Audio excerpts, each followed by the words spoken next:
Wednesday night, fellas, Mully, Darrell, Steph was cooking. Steph was definitely cooking. He put the team on his back again. That bench gave him so much energy. They were scrappy. Those guys had the will to win, and they beat a great Clippers team.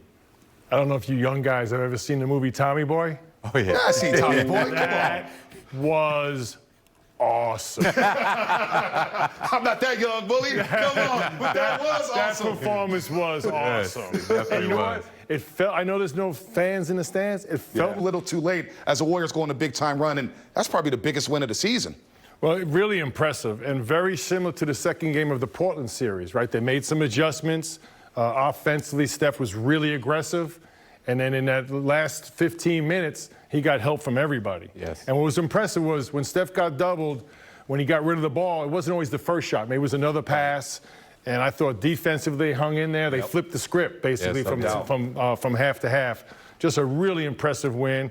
And these wins, this makes you a playoff team. Yes, Because sir. these are all the Portland, the Clippers, two teams we figure are going to be in the playoffs. Warriors came right back at them. Darrell, that bench, 42-20, they outscored the Clippers bench, and it started with Pascal. And then we're going to look at crunch time here, Darrell. Break this one down. Brad Wanamaker signed over from the Boston Celtics. Basketball. I thought tonight he guarded Kawhi very well straight up. Offensively, he was a force all night long. And Steve Kerr kept Steph in to start the fourth quarter, right, and was really spotting his minutes, but not too long. Right. So we were surprised he stayed in there. The game was in the balance, and that's when they won at the start of that fourth quarter. They built that 6-point lead and never looked back. In the last clip there, we saw the excitement from Curry, the excitement from Damian Lee. They really wanted to win this game. And as you mentioned, for this young roster, this is big going forward. I know it's an early season win, but you get to split against the Clippers after the way this game started. You lose a tough one Wednesday night. You're down 22. Curry closes the show, but all those other guys, Damian Lee, Mulder, Darrell, what does it mean for those youngsters coming off the bench and contributing to a win like this? This right here was a team win. You know, I think everybody that checked in the game tonight played well, and they leaned on each other. The starters leaned on the bench, and the bench leaned on the starters to come close the game. So when you guys get chemistry like that and you close games out like that against a good team, these are the best wins ever, I'm telling you. Well, Steph Curry showed why he's an MVP in this league. Right? He was dominant all night long, but you can't win the game by yourself. Right. And I thought tonight, Steve Kerr went to a different lineup. Right. He threw Michael Mulder, Damian Lee into the game for offense, and in turn, they competed on the defensive end. But look at these numbers. Right. And I thought, again, look, he's the #1 guy in the scouting report. The Clippers are a great defensive team. Just a few inches, and he made them pay. They were not easy shots he made. 9 for 14 from 3. They were, much of them were contested shots. A lot of credit to the players, of course. But Steve Kerr's got to be really proud of them. Right. Because we were sitting there saying, it feels like they're down 25. Exactly. But it was 12 and 14, and they made their spurt where they go 52-20. 52-20. I mean, that's an incredible run right there. And it's incredible that they scored over 110.5. We talked about that in the pregame. Who talked about that? You did, Bully. You called it, Bully. I got to get a Hall of Famer credit. I was looking at them crazy like, wait, you think they're going to score over 110? I'm thinking 105, 107, but they get over 110.5. So if you bet the over, Darrell, you cash that ticket. They score 115 by going on that 52-20 run that closed the show.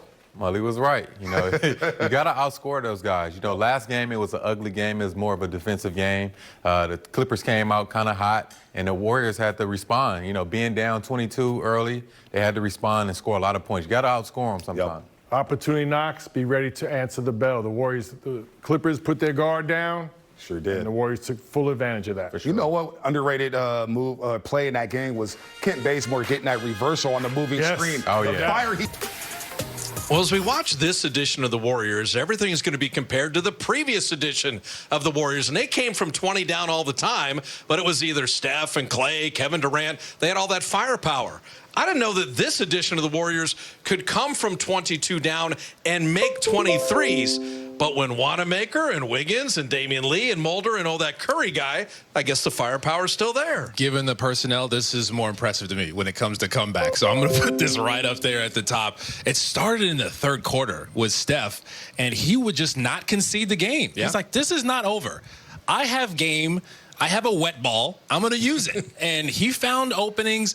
They ran some triple screens. They got a little more creative with his offense, and they got him loose, and he was able to knock down some shots. And then at the beginning of the fourth quarter, he was in there. He went out. They let Eric Paschall go to work, and he's working against Zubac. Then they got stops because the Clippers came back and tied. Then they were able to get stops against Kawhi. They shut Kawhi down. That was crazy. All right, so I'm going to ask you a little multiple choice question here. Which is more impressive, 52 points in the final minutes, 15 minutes, or allowing the Clippers only 20 points in the final 15 minutes? So it's a 52-20 run. Offense or defense more impressive? I'm going to say the offense is more impressive because they've actually been defending. And we were talking about that before the game. With Draymond back, we kind of expected them to continue how they played last game, last Wednesday, where they were really solid defensively and just struggled to close a few plays here and there defensively. So they were kind of on that uptrend defensively. The offense, Brad Wanamaker knocking down a couple monster threes. Andrew Wiggins, who had been playing really well, knocking down threes after an offensive rebound. Just everybody got in on the act, but they were super decisive with their offense to close. And that's not easy to do. Sometimes things get tight down the stretch. You know what I'm talking about. But everybody played loose. They were decisive. And it wasn't just Steph. Steph got him back in the game. Eric Paschall was going at Zubac, and then everybody else got in on the act. Crazy impressive. Well, Curry was limited to 5 of 17 and only 13 points in round 1. 38 and 11 with 9 made threes in round 2. They do play the Clippers one more time later in the season, but so far, if LA is the title contender, the Warriors, they're not going to concede anything to any team the way they're playing right now.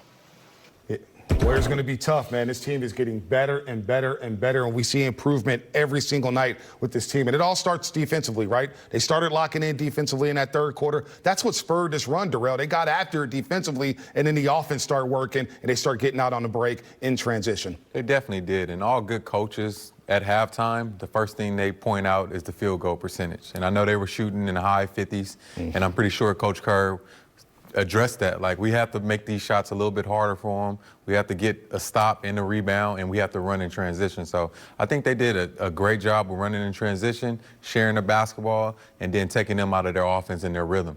They got an MVP performance from their MVP, Steph Curry, right? 38 points, 11 assists. But the contributions up and down the roster was incredible.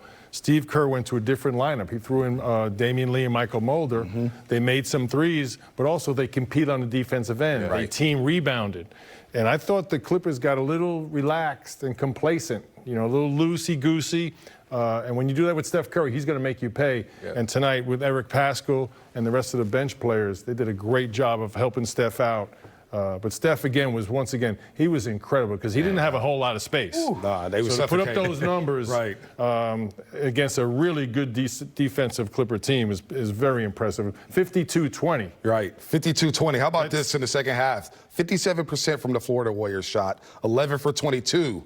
50% in the second half. Warriors made 23s, and all let's hear from the head coach of the Golden State Warriors, Steve Kerr, off this big-time win against the LA Clippers.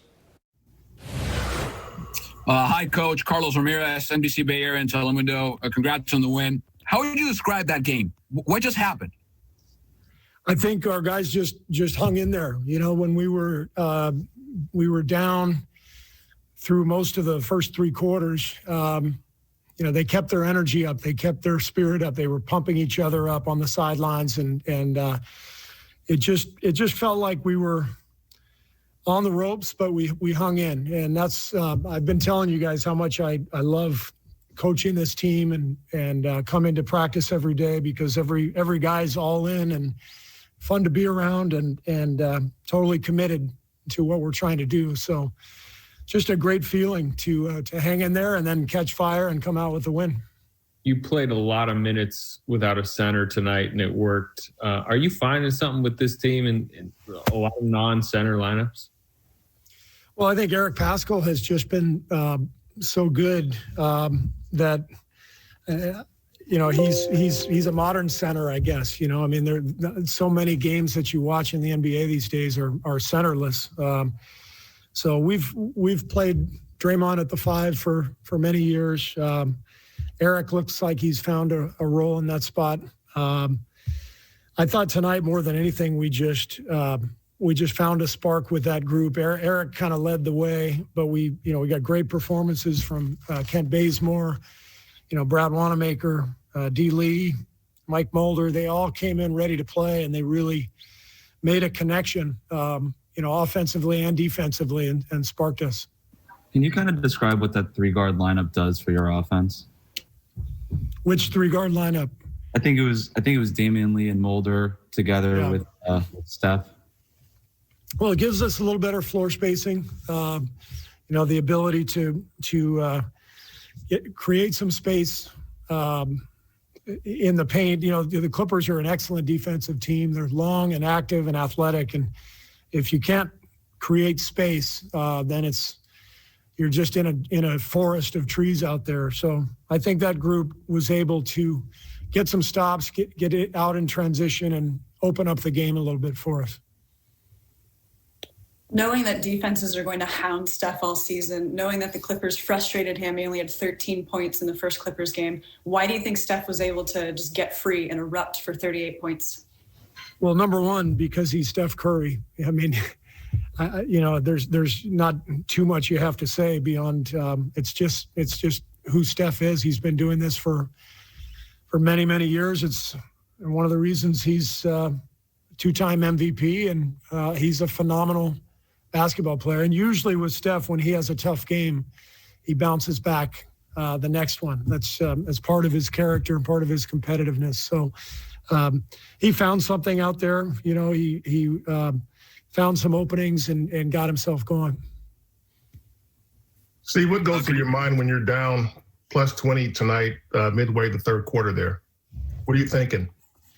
Honestly, I'm just thinking, the most important thing for this team is to establish that we're going to compete for 48 minutes. It's still early in the season. We are a team that's coming together, learning one another. So it's the most important thing in my mind at that time was keep fighting, keep competing, don't give in, because it's important for us right now to establish our identity as a team that's going to compete and fight every night and play together and play hard. Do you think it's possible Kelly Oubre might need like a role change to get himself going? No, I think the reality is, I've been saying this, because this team is so new to one another, we just haven't found a groove with that starting lineup. It's just been tough to find a flow. So I don't anticipate changing anything. It's so early in the season. I want Kelly to gain some rhythm and some confidence, and he's going to be fine. He's a proven NBA player. He's been doing this for years, and he'll get going. Coach, this is Doug from Italy. Sorry. Hi. What do you think you can build on a victory like this, in which you came back from down 23, in which your best player played, but also it's a great team effort? I think the thing we can build from this is our belief and our confidence. We're just an interesting mix of players, this roster. We got some really young guys who don't know anything, James Wiseman being one, somebody who's, I think he's played 12 basketball games since his last high school game. So think about that for a second. And then a couple of new additions in free agency, some young guys, and then, two players in Steph and Draymond who have, multiple championships and have been all-stars. And so it's a really sort of interesting mix, and we've got to find our way. So tonight is a night about building our confidence. Steve, what was it like for you to have that moment afterwards with Fred Cass, the scorekeeper who's been there so long? That was such a cool moment. It's just remarkable when you think about how many basketball games Fred has seen and how much he's committed to the Warriors organization. Going back to working games at the Cow Palace. And it was so beautiful to see him out there. He was genuinely thrilled to be on the court with the guys. They signed the game ball, gave it to him. And it was really a beautiful moment. It's the stuff that happens in sports that's I think one of the things that pulls us all towards basketball, towards competition. All the people around the team who help and who are passionate about the game and are part of all this. It was beautiful. All right, Steve Kerr there. Big important thing we'll talk about later in the show is that he's not going to change the starting lineup. We'll get into Kelly Oubre Jr. a little bit later in the show, but let's look around the Pacific Division because we had action